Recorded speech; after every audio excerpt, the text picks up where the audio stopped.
সরলীকরণ থেকে নিলাম। আর রেলওয়ে গ্রুপ ডির জন্য খুবই ইম্পর্ট্যান্ট। দেখতে পাচ্ছ এরকম স্টেপের যে সরলীকরণগুলো সেগুলো কিন্তু রেলওয়ের পরীক্ষাতেই বেশি দেখা যায়। তাহলে দেখি কিভাবে শর্ট মেথড দিয়ে আমরা খুব তাড়াতাড়ি সেগুলোকে সলভ করতে পারি। তাহলে এটার আনসার কী করব, দেখো আমরা শুধুমাত্র এদিকে চোখ রাখবো, রেখে এখানে কি আছে ফ্র্যাকশনটাকে এখানে লিখলাম 2 আর 5। লিখার পরে এখানে আমরা দেখব কয়টা প্লাস চিহ্ন আছে, কটা আছে 3টে, তাই 3টেকে আমরা গ্যাপ দিয়ে দিলাম। ঠিক আছে, দেওয়ার পরে আমরা 2 আর 5-এ প্লাস করব। এখানে কত আসছে 7 লিখলাম, সাথে 5-এ প্লাস করলে আসলো 12, 12-এর সাথে প্লাস করলে আসলো 19।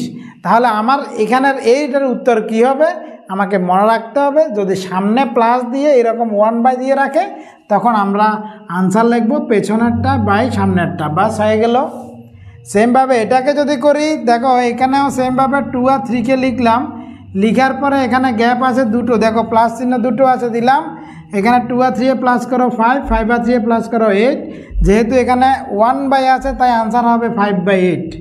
ঠিক আছে, সেমভাবে আমাদের 1+ এটার আনসার কি হবে অবশ্যই কমেন্ট করে জানাবে।